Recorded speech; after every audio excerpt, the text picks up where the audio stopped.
Lecture du livre Patriarches et prophètes d'Ellen White. Chapitre 64. David fugitif. À certains moments, Saül s'apercevait de son inaptitude à gouverner Israël. Il en conclut que s'il avait auprès de lui un homme animé de l'esprit d'en haut, le royaume serait plus en sûreté et lui-même, en cas de guerre, assuré de la protection divine.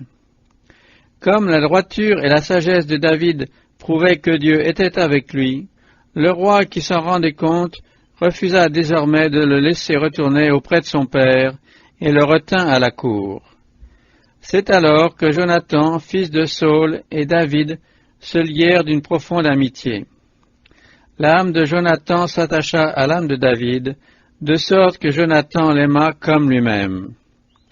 Les deux jeunes gens s'étant engagés à rester unis comme des frères, Jonathan se dépouilla du manteau qu'il portait et le donna à David avec son équipement et jusqu'à son épée, son arc et sa ceinture. Introduit à la cour par la volonté de Dieu, David était au courant des affaires et se préparait ainsi en vue de sa carrière future. Bien que chargé de missions importantes, il conservait sa modestie et gagnait l'affection et la confiance du peuple, comme il avait gagné celle de la famille royale. Partout où Saül l'envoyait, il réussissait, et Saül le mit à la tête des gens de guerre. Mais cette faveur du roi ne dura pas longtemps. Au retour de l'armée, alors que David revenait de la défaite du Philistin, les femmes de toutes les villes d'Israël sortirent à la rencontre de Saül, chantant et dansant, battant des tambourins et des triangles. Celles qui dansaient se répondaient les unes aux autres et disaient « Saül a frappé ses 1000 et David ses 10 000. » Lorsque Saül vit que David passait avant lui dans l'estimation des femmes d'Israël, le démon de la jalousie s'empara de son cœur. Loin de réprimer ce sentiment, il dévoila la faiblesse de son caractère en s'écriant « On en donne 10 000 à David et à moi 1000, il ne lui manque plus que la royauté. » Le chant des femmes le convainquit qu'il gagnait le cœur du peuple et qu'il régnerait à sa place. L'amour de la louange était l'un des grands défauts de Saül. Ce penchant dominait sa pensée et ses actes. Au lieu de chercher l'approbation de Dieu, il briguait la faveur des hommes. Mais c'est un chemin dangereux que de vouloir occuper la première place dans l'opinion de ceux-ci. Chez Saül, tout était subordonné au désir d'être loué et admiré. Sa règle du bien et du mal se mesurait au niveau des applaudissements populaires.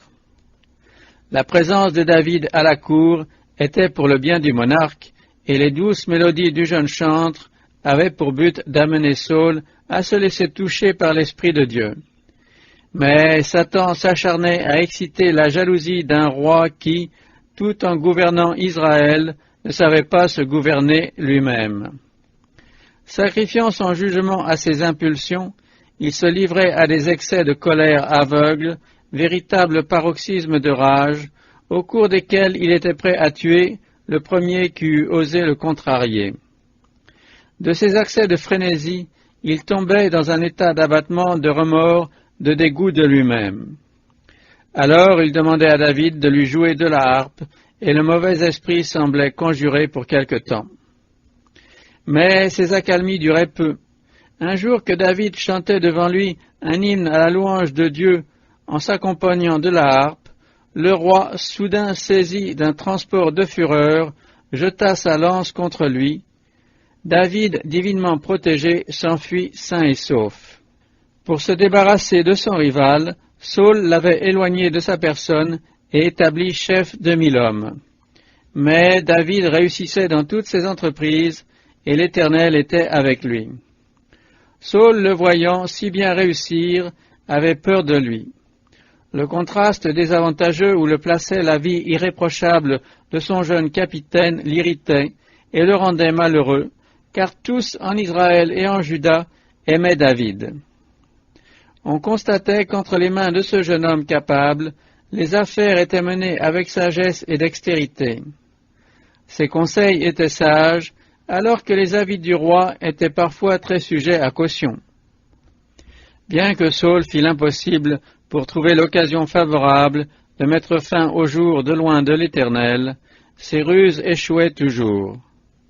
De son côté, David, se confiant en celui qui est admirable en ses desseins et merveilleux dans les moyens qu'il emploie, lui demandait constamment de le diriger. Les tribulations auxquelles l'exposait la jalousie du roi le rapprochaient de Dieu, son unique défenseur. En outre, l'affection de Jonathan contribuait à protéger sa vie. Dieu poursuivait ses desseins envers son serviteur et envers son peuple. Le mal que fait l'envie dans le monde est incalculable. Elle y engendre l'inimitié cruelle qui avait soulevé Caïn contre son frère Abel. Les œuvres d'Abel étaient justes, est-il écrit, tandis que celles de Caïn étaient mauvaises. C'est pour cette raison que Dieu n'avait pu le bénir. L'envie est fille de l'orgueil. Elle engendre la haine, puis la violence et le meurtre. En incitant la fureur de Saül contre un homme qui ne lui avait fait que du bien, Satan révélait son propre caractère. Saül jugeait qu'il ne pourrait être heureux que lorsqu'il aurait supprimé le fils d'Isaïe. Il le surveillait attentivement dans l'espoir de le trouver en faute. Mais il fallait qu'en le mettant à mort, il pût se justifier devant le peuple de ce noir attentat. Aussi, pour lui tendre un piège, l'engagea-t-il à pousser la guerre avec plus de vigueur, en lui promettant comme récompense la main de sa fille aînée. À cette proposition, David fit cette modeste réponse: « Qui suis-je? Que vaut mon entourage?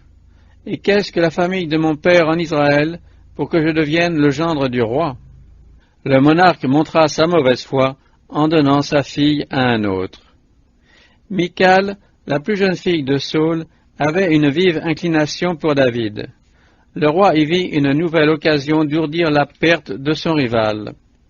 La main de Michal lui fut offerte à condition qu'il fournisse les trophées établissant la mise à mort d'un certain nombre de Philistins. Le but de Saül était de le faire tomber sous la main des Philistins. Revenu victorieux, David devint gendre du roi qui, furieux, voyait tous ses plans aboutir à l'élévation de celui qu'il voulait abattre. Plus assuré que jamais que David était l'homme dont Dieu avait dit qu'il était meilleur que lui et occuperait le trône à sa place, Saül donna à Jonathan et aux officiers de la cour l'ordre de le mettre à mort. Jonathan révéla à David l'intention de son père et lui conseilla de se cacher, tandis qu'il supplierait le roi d'épargner sa vie. Il rappela à son père ce que David avait fait pour l'honneur et l'existence même de la nation, et lui représenta l'effrayante responsabilité qui reposerait sur le meurtrier d'un homme que Dieu avait employé pour châtier les ennemis d'Israël. La conscience du roi fut touchée et son cœur fut remué. Il fit ce serment: « Aussi vrai que l'Éternel est vivant, David ne mourra pas. » Le gendre du roi fut donc ramené à la cour. La guerre éclata de nouveau entre les Israélites et les Philistins. David, qui dirigeait l'armée, remporta une grande victoire. Sa sagesse et son héroïsme lui valurent les louanges de tout le royaume. Mais la vieille amertume de Saül se réveilla. Alors que David jouait devant lui et remplissait tout le palais de douces harmonies, le roi, pris d'un accès de fureur, lança contre lui sa hallebarde, pensant le clouer à la paroi. Mais un ange détourna l'arme meurtrière, et David s'éloigna précipitamment du palais. Saül donna alors ordre à ses gens de se saisir de lui dès le lendemain et de le faire périr. Michal informa son mari du dessein de son père, et, le pressant de s'enfuir, le fit descendre par la fenêtre. David se rendit à Rama, auprès de Samuel, qui, sans craindre le déplaisir du roi, recueillit le fugitif dans sa maison. La demeure du prophète était une paisible retraite, environnée de collines, où le serviteur de Dieu continuait son œuvre. Il était entouré d'un groupe de voyants qui, sous sa direction, étudiaient les voies et les volontés du Seigneur. David, assuré que Saül n'aurait pas le courage de faire profaner ce sanctuaire par ses troupes, put y entendre les précieuses instructions du vénérable docteur. Mais aucun endroit n'était sacré pour le roi démon. Saul ne put supporter que David restât longtemps auprès du voyant, de crainte que le prophète, révéré par tout Israël, n'employât son crédit en faveur de son rival. Quand il apprit le lieu de sa retraite, il y envoya ses hommes avec ordre de le lui amener à Gibéa, où il se proposait d'exécuter son dessein meurtrier. En s'y rendant, les messagers du roi se trouvèrent enrôlés par un être plus grand que Saul. Comme Balaam, lorsqu'il partit pour maudire Israël, ils furent rejoints par des messagers invisibles et prononcèrent des paroles prophétiques. C'est ainsi que Dieu, devant le courroux de l'homme, entourait son serviteur d'une muraille d'anges. La nouvelle en parvint à Saul, qui attendait impatiemment d'avoir David en son pouvoir. Au lieu de se sentir repris dans sa conscience, exaspéré, il envoya d'autres émissaires. Ceux-ci également, saisis par l'Esprit de Dieu, se joignirent au premier et se mirent aussi à prophétiser. Un troisième contingent fut à peine arrivé que l'esprit prophétique le saisit. La fureur de Saul ne connut plus de bornes et il se décida à se rendre lui-même sur les lieux, impatient d'exécuter son ennemi en l'égorgeant de sa propre main. C'est alors qu'un ange de Dieu le rencontra et prit possession de son être. Subjugué par l'esprit, le roi continua son chemin en adressant à Dieu des prières mélangées de prédictions et de mélodies sacrées. Arrivé à Rama, à la maison du prophète, il enleva le vêtement extérieur qui trahissait son rang et passa tout le jour et toute la nuit sous l'influence de l'Esprit de Dieu avec Samuel et ses disciples. Le bruit de cette scène se répandit au loin et les gens s'attroupèrent pour la contempler. Une fois encore, et à la fin de son règne, on put répéter ce proverbe en Israël, « Saul est aussi du nombre des prophètes ». Le roi assura David qu'il n'avait rien contre lui.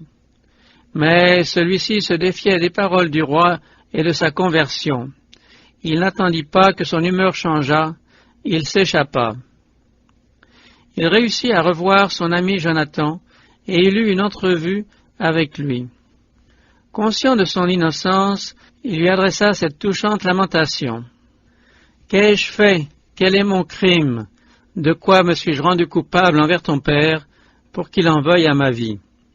Persuadé que les sentiments de son père avaient changé, Jonathan reprit « À Dieu ne plaise, tu ne mourras pas. Mon père ne forme aucun projet, important ou non, sans m'en informer.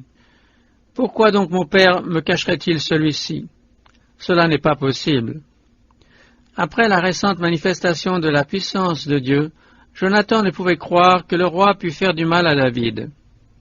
Mais, peu convaincu, celui-ci répondit à son ami, « Aussi vrai que l'Éternel est vivant et que ton âme est vivante, il n'y a qu'un pas entre moi et la mort. » Au temps de la nouvelle lune, on célébrait une fête solennelle qui devait tomber le lendemain de l'entrevue. Il était de rigueur à cette occasion de voir les deux jeunes gens à la table du roi. Comme David craignait d'y aller, il fut convenu qu'il rendrait visite à ses frères à Bethléem, ce qui représentait une absence de 3 jours. À son retour, il devait se cacher dans un bosquet non loin de la salle du festin. Et Jonathan devait observer l'effet de cette absence sur l'humeur du roi.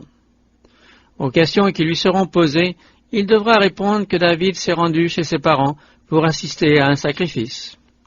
Si Saul ne manifeste aucun mécontentement et dit « C'est bien », on conclura que David pourra rentrer sans crainte à la cour. Mais si le roi s'emporte, la fuite de David deviendra inévitable. Le premier jour de la fête, le roi ne fit aucune remarque sur l'absence de David. Mais le second jour, il demanda « Pourquoi le fils d'Isaïe n'est-il point venu au repas, ni hier ni aujourd'hui ?» Jonathan répondit « David m'a demandé avec instance d'aller jusqu'à Bethléem. Il a dit « Laisse-moi partir, je te prie, car nous avons un sacrifice de famille dans la ville, et mon frère m'a recommandé de m'y rendre. Maintenant donc, si j'ai trouvé grâce à tes yeux, permets-moi de m'y rendre en hâte pour aller voir mes frères. » C'est pour cela qu'il n'est pas venu à la table du roi. À ces mots, Saül entre dans une violente colère. Il déclare qu'aussi longtemps que David vivra, Jonathan ne montera jamais sur le trône. Puis il ordonne que David soit immédiatement amené et mis à mort. Jonathan essaie de plaider pour son ami. Pourquoi le faire mourir? Qu'a-t-il fait? Cet appel au sentiment d'humanité du roi ne fait que redoubler sa fureur aveugle, et il lance contre son fils la hallebarde qu'il destinait à son gendre. Frémissant de douleur et d'indignation, le jeune prince se lève de table et ne paraît plus à la fête. À l'heure indiquée, il se rend navré au rendez-vous pour avertir David des sentiments de son père à son égard. Les deux jeunes gens se jettent au cou l'un de l'autre et pleurent amèrement. La sombre passion du roi jette sur leur existence un voile de tristesse indicible. Lorsqu'ils se séparent pour suivre chacun sa destinée, David dit à Jonathan, « Va en paix, maintenant que nous avons prêté l'un et l'autre ce serment au nom de l'Éternel.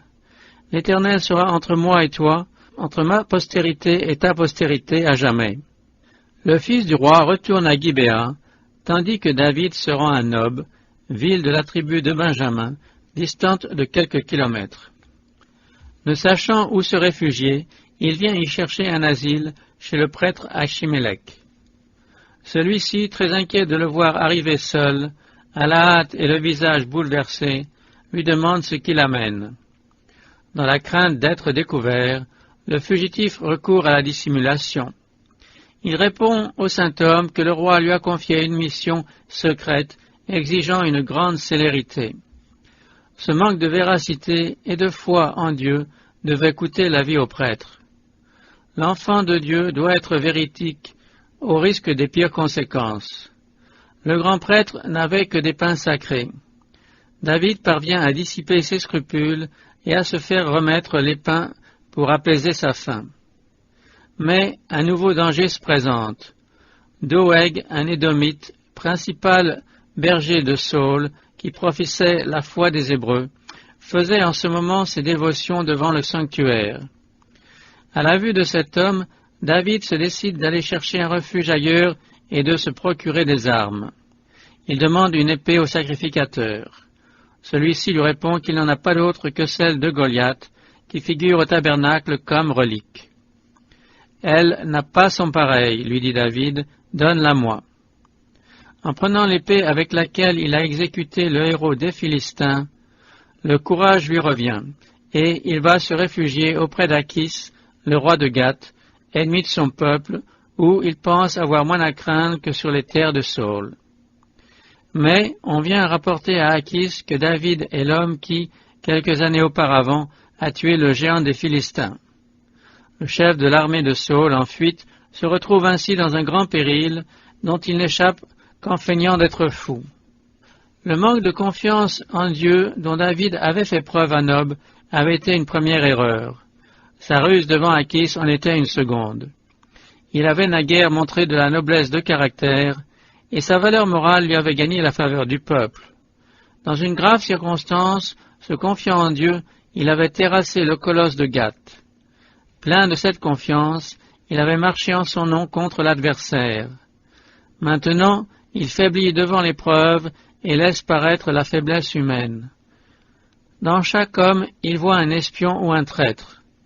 Poursuivi et persécuté, la détresse et les difficultés ont presque voilé à ses yeux la face de son tendre Père céleste. Ces circonstances, néanmoins, vont lui enseigner une importante leçon. Il fera connaissance avec sa faiblesse et verra la nécessité de recourir sans cesse à Dieu, débordant de pitié envers ceux qui s'égarent, prêt à fortifier les faibles et à leur manifester sa patience, sa commisération dans l'adversité et à encourager par son esprit les cœurs abattus. Tout échec subi par un enfant de Dieu a pour cause un manque de foi. Quand les ténèbres enveloppent notre âme, quand nous avons besoin de conseils, regardons en haut. La lumière brille au-delà des ombres de la nuit. David n'aurait pas dû douter de Dieu un seul instant. Il pouvait avoir confiance puisqu'il était loin de l'Éternel et qu'en diverses occasions il avait été protégé par les anges et rendu capable d'opérer des prodiges. Si, au lieu d'arrêter ses regards sur le péril, il avait songé à la puissance et à la majesté de Dieu, il aurait conservé sa paix en présence de la mort et pu s'approprier la promesse de l'Éternel. Quand les montagnes s'effondreraient, quand les collines s'ébranleraient, ma bonté pour toi ne faiblira point, et mon alliance de paix ne sera point ébranlée, dit l'Éternel qui a compassion de toi. David chercha un refuge loin de Saül, il se rendit dans les montagnes de Juda, où il se retira dans la caverne d'Adullam, qui pouvait être défendue par une petite troupe contre une forte armée. Ses frères et toute la maison de son père l'ayant appris, ils descendirent auprès de lui. Effrayée à l'idée qu'à tout moment les cruels soupçons de Saül pouvaient se diriger contre elle, la famille de David ne se sentait plus en sécurité. Elle avait appris, et la conviction s'en répandait par tout Israël, que Dieu avait choisi David pour être le futur conducteur de son peuple.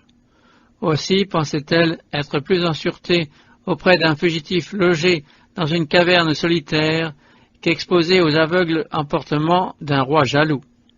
Dans la caverne d'Adullam, la sympathie et l'affection mutuelle au sein de sa famille étaient parfaites, et le fils d'Isaïe, qui avait souffert de la défiance de ses propres frères, pouvait de tout son cœur chanter, accompagné de sa harpe, « Oh, qu'il est bon, qu'il est doux pour des frères de se retrouver réunis !» C'est là qu'il composa le psaume 57. Bientôt, la troupe de David s'augmenta encore de beaucoup de gens qui désiraient échapper à l'arbitraire du roi, ou qui, voyant qu'il n'était plus guidé par l'Esprit de Dieu, avaient perdu confiance en lui. Tous ceux qui étaient dans la détresse, tous ceux qui avaient des dettes, tous les mécontents, s'assemblèrent auprès de lui. Il y eut ainsi autour de lui environ 400 hommes. David possédait là un petit royaume où régnait un ordre et une discipline irréprochables. Mais comme il savait pertinemment que le roi n'avait pas abandonné ses projets meurtriers et qu'il n'était pas en parfaite sécurité dans cette retraite montagneuse, il trouva pour ses parents un refuge auprès du roi de Moab. Quant à lui, averti par un prophète, il échangea son abri contre celui que lui offrait la forêt d'Héret. Les vicissitudes qu'il traversait ne devaient pas être stériles. Il apprenait l'art d'être un général sage, aussi bien qu'un roi juste et compatissant. Le commandement d'une bande de fugitifs était un noviciat qui le préparait à reprendre plus tard l'œuvre à laquelle le roi d'Israël était impropre. Saül, qui se proposait d'envelopper et de capturer David dans la caverne d'Adullam, fut hors de lui en apprenant qu'il avait quitté cet abri. Il ne pouvait s'expliquer cette fuite mystérieuse qu'en imaginant la présence dans son entourage de traîtres qui informaient le fils d'Isaïe de ses projets. Il déclara à ses conseillers qu'une conspiration devait avoir été ourdie contre lui et les engagea, en leur offrant de riches récompenses et des honneurs, à lui révéler qui parmi ces gens avait favorisé David.